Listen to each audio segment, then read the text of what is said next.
সেই রকম স্বাদ, সেই রকম মুচমুচে, অসাধারণ খেতে হয়েছে। সুন্দরবনে খেয়ে এসেছিলাম আমুদি মাছের পকোড়া। বোটের নিচে গিয়ে রাঁধুনির কাছে জেনেও এসেছিলাম কিভাবে বানিয়েছিলেন।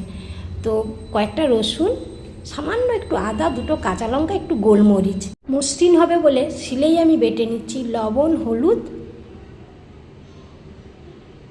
বাটা মশলা ভালো করে মাছের সঙ্গে মিশিয়ে নেব, বেশ ভালো করে মিশিয়ে নেব। তবে পুরোটাই সুন্দরবনের মতো করছি না, আমি একটু আমার নিজের মতো করে করছি। সামান্য বেসন দিয়েছি আর চালের গুঁড়ো দিয়েছি।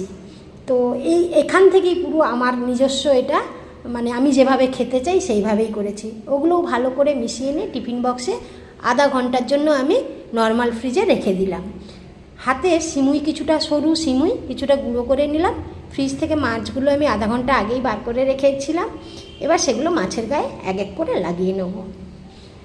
এই সিমুই দিয়ে করাটা আমার সম্পূর্ণ নিজের, আর মশলাও খুব যোগ করেছি আমি আমার মতো করে। সব মাছ সিমুই লাগানো হয়ে গিয়ে 10-15 মিনিট রেখে দিয়েছিলাম এইভাবে। তারপরে তেল গরম করে এক এক করে ভেজে নেব। দেখতে তো ভালো হয়েছে, এবার খেয়ে দেখতে হবে কেমন। তো ভীষণ মুচমুচে হয়েছে, এটা বোঝা যাচ্ছে, কারণ সিমুইগুলো একদম কড়কড় করছে যেন। এই যে প্লেটে নামালাম, বেশ আওয়াজ একটা হচ্ছে ভালো। তো আমার তো দেখেই খুব ভালো লাগছে। তো আমার জাদুকরি মশলা দিয়ে আমি একটু স্যালাড বানিয়ে নিয়েছি। গাজর, টমেটো, পেঁয়াজ, কাঁচা লঙ্কা আর বিট লবণ।